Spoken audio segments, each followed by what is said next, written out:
मृत्योर्मृत्युं नमाम्यहम्। अस्मद्गुरुभ्यो नमः। अस्मत्सर्वगुरुभ्यो नमः। अस्मत्परमेश्वरुभ्यो नमः। हरिः ओं। श्रीमद्वेदमार्गप्रतिष्ठपनाचार्य सर्वतन्त्रो स्वतन्त्रो वेदान्ताचार्य श्रीभगवद्रामानुसिद्धान्तनिर्धारणशार्वभौमान् श्रीवंशडगोपश्रीलक्ष्मीसंगतीन्द्रमहादेशिगणक्रेन् ஸ்ரீமதே ராமானுஜாய நமஹ. நமது விக்கிரவாண்டியில் எழுந்தருளக்கூடிய ஸ்ரீ பெருந்தேவி நாச்சியார் சமேத ஸ்ரீ வரதராஜ பெருமாள் திருக்கோவிலில் தனுர்மாதத்தை முன்னிட்டு தினந்தோறும் நாம் திருமலை திருப்பதி தேவஸ்தானத்தின் மூலமாக நமக்கு திருப்பாவை வியாக்கியானம் என்று சொல்லக்கூடிய திருப்பாவையினுடைய சொற்பொழிவாற்றக்கூடிய ஒரு அருளின் நமக்காக திருவேங்கடமுடியார் நமக்காக செய்தருளுள்ளார். அத்தகைய தருணத்தில் நாம் தினந்தோறும் திருப்பாவை ஒவ்வொரு நாளும் ஒவ்வொரு பாசுரமாக அனுபவிக்க வேண்டும் என்று பெருமாள் திருவுள்ளப்பட்டு நமக்காக இத்தகைய ஒரு பொற்கீஷமாக இந்த ஆண்டாளுடைய கிருபையோடு நமக்காக அளித்துள்ளார்கள். அத்தகைய திருவேங்கடமுடியானுடைய திருவடி கமலங்களுக்கும் வரதராஜ பெருமாளுடைய தமாக இன்றைய தினத்திலே நாம் அனுபவிக்க வேண்டியிருக்கிறது இரண்டாவது பாசுரம். திருப்பாவையில் இரண்டாவது பாசுரத்தை நாம் அனுபவிக்க உள்ளோம். நேற்றைய தினம் முதல் பாசுரமாக மார்கழி திங்கள் மதி நிறைந்த நன்னாளால் என்று நேற்றைய தினத்திலே பார்த்தோம். மாதத்துக்குரிய ஏற்றமான ஒரு அர்த்த விசேஷங்களையும், இந்த நோன்பு எதற்காக நாம் இருக்கிறோம், இந்த நோன்புக்குரிய அதிகாரி யார், அந்த அதிகாரியினிடம் என்று இருந்து ஒரு கருவி பெற்றா இந்த கோபிமார்கள்லாம். அதுதான் நாராயணனே நமக்கே பறை தருவான் என்று சொல்லக்கூடிய ஒரு கருவியை பெற்று இந்த நோன்புக்காக நாம் தினந்தோறும் நாம சங்கீர்த்தனம் செய்வதற்காக ஒரு கருவியாக இருக்கிறது தான். நமக்கெல்லாம் நம் வாழ்நாளில் ஒரு குரு, ஒரு ஆச்சாரியனாக எப்படி நம் இடைப்பட்ட ஒரு கருவியாக இருக்கிறார்களோ அந்த மாதிரி இந்த நோன்புக்கு கருவியாக இருக்கக்கூடியது தான் இசைக்கருவியாக இருக்கக்கூடியது. அப்படி நாராயணனே நமக்கே பறையை கொண்டு இசைத்து கொண்டு இந்த நோன்பினை நாம் சிறப்பாக நடத்த வேண்டும் என்று எம்பெருமான் திருவடி கமலங்களிலே நேற்றைய தினத்திலே கோதிநாச்சியாரான ஆண்டாள் தன்னுடைய தோழிமாரோடு பிரார்த்தனை பண்ணிக்கிறார். இன்றைய தினத்து பாசுரத்தில் இந்த நோன்புக்குரிய அதிகாரி யாருன்னு தேர்ந்தெடுத்தணும். ஆனால் நம்ம இந்த ஒரு மாத காலம் எப்படி நோன்பு நோக்க போகிறோம் அப்படிங்கிறத இன்றைய தினத்து பாசுரத்தில் நமக்கு தெள்ள தெளிவாக அருளி செய்ய போகிறார். இன்றைய தினத்து பாசுரத்தை நாம் அனுபவிப்போம்.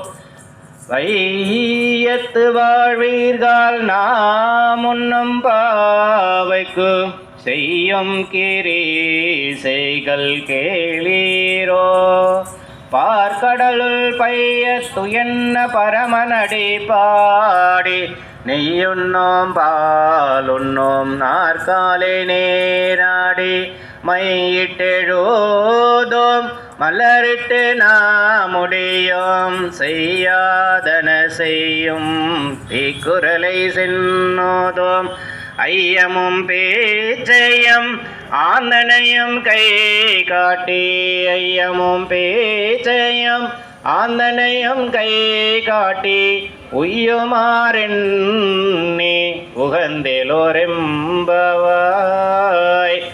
இன்றைய தினத்து பாசுரத்தில் வையத்து வாழ்வீர்கள் நாமும் நம் பாவைக்கு, நம்மளுடைய பாவைக்காக யாரெல்லாம் கூப்பிட்ற ஆண்டாள்னா வையத்தில் வாழக்கூடியவர்களே. இந்த வையகம்னா நம்ம இருக்கக்கூடிய கலியுகத்தில் நாம் இருக்கக்கூடிய பூமியினுடைய அம்சமாக இந்த வையம்னு சொல்கிறான். இந்த வையத்தில் இருக்கக்கூடியவங்களே, இப்போ நம்ம எப்படி கிராமத்தில் விக்கிரவாண்டி நகரத்தில் இருக்கக்கூடியவங்களே, இந்த தனுர் மாதத்தில் இப்போ ஏற்பட்ட ஒரு சொற்பொழிவு நடக்குது, நீங்கள் எல்லாரும் வந்து கலந்துக்கோங்க அப்படின்னு நாம் எப்படி சொல்கிறோமோ அந்த மாதிரி கோதிநாச்சியாரானவள் என்ன சொல்கிறான்னா, இந்த வையத்தில் இருக்கக்கூடியவங்க, நம்ம இங்கே நகரத்தில் இருக்கக்கூடியவங்க மட்டும் நம்ம கூப்பிட்றோம். ஆனால் ஆண்டாள் என்ன பண்ணுறா, ஏன்னா இது நம்ம இங்கே கூப்பிட்றோம், ஆனால் திருமலை திருப்பதி தேவஸ்தானத்தில் நாடெங்கும் பறை சாட்டுறதுக்காக எல்லா நகரங்களிலும் அங்கங்கே ஒவ்வொருத்தவங்களும் நியமனம் பண்ணி இந்த சொற்பொழிவு நடத்தின்னு இருக்காங்க.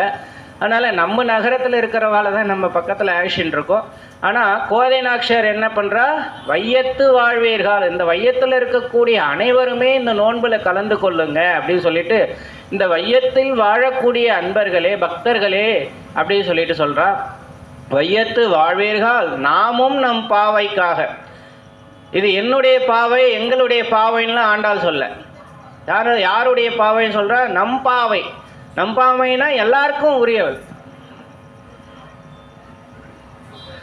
எல்லாருக்கும் சென்று அடைய வேண்டியது, எல்லாரும் அனுபவிக்க வேண்டிய இருக்கிறது. எல்லாருக்கும் இந்த தித்திக்கக்கூடிய இனிப்பான ஒரு எம்பெருமானுடைய குணங்களை அனுபவிக்க வேண்டும் என்பதற்காக இந்த பாவை நோன்பை நாங்கள் ஏற்றிருக்கிறோம். அதனால் இந்த பாவை நோன்பிற்கு வையகத்தில் உள்ள அனைவரும் வந்து கலந்து கொள்வதற்காக இது எல்லாரையும் கூப்பிட்டுட்டு இது எங்கள் வீட்டு விசேஷம் சொன்னால் அது எவ்வளோ பெரிய ஒரு குணமாக குறைவாக இருக்கிறவங்களா இருக்கும். ஆனால் ஆண்டாள் என்ன சொல்கிற, இது நம்பாவை, எல்லோரும் நம்ம விருந்துக்கு யாராவது கூப்பிடுவோம், நம்ம வீட்டு விஷயத்தை நீங்கள் உங்கள் வீட்டு விசேஷம் மாதிரி வந்து செய்து கொடுங்கன்னு நம்ம கூப்பிடுவோம். ஒரு கல்யாணத்துக்கு ஒரு பெண்ணுக்கோ பையனுக்கோ ஒரு கல்யாணத்துக்கு பத்திரிக்கை வைக்க போனால் கூட நம்ம என்ன சொல்லுவோம், இது வந்து எங்கள் வீட்டு விசேஷம் இல்லை, உங்கள் வீட்டு விசேஷம் மாதிரி நீங்கள் வந்து இருந்து நடத்தி கொடுத்துட்டு போகணும்னு நம்ம சொல்லுவோம் இல்லைங்களா. அந்த மாதிரி ஆண்டாள் என்ன சொல்கிற, இது எங்களுடைய பாவை நோன்பு மாத்திரமல்ல, இந்த வையகத்தில் உள்ள அனைவருடைய நோன்பாக ஏற்று வையகத்தில் இருக்கக்கூடிய அனைவருக்கும் இந்த நோன்பு ஏற்றத்தக்கது. அதனால் எல்லாரும் வந்திருந்து இந்த நோன்பை செய்ய வேண்டும். அதனால் நாமும் நம் பாவைக்கு செய்யும் கிரிசைகள், இந்த பாவை நோன்பை நாங்கள் எல்லாரும் ஏற்றணும், எல்லாரும் வந்து நம்ம சேர்ந்து இந்த நோன்பை நடத்த போகிறோம். இந்த நோன்பை எப்படி செய்யணும்னா, செய்யும் கிரிசைகள் கேளீரோ, இதை எப்படி செய்ய போகிறோம் அப்படிங்கிறத நீ எல்லாரும் கேளுங்க. பார்க்கடலுள் பையத்துயின்ற பரமன் அடிப்பாடி. யாருடைய அடிப்பாடி? பார்க்கடலில் இருக்கக்கூடிய எம்பெருமான் ஆதிசேஷன் மேலே, நேற்று சொன்னோம் இல்லையா, வைகுந்தத்தில் ஆதிசேஷன் மேலே படுத்துன்றிருப்பார் பெருமாள் அப்படின்னு. அதே பெருமாள் பார்க்கடலில் இருக்கக்கூடிய இடத்துலையும் பெருமாள் சயனகோலத்தில் ஆதிசேஷன் மேலே பள்ளி கொண்டு இருப்பார்.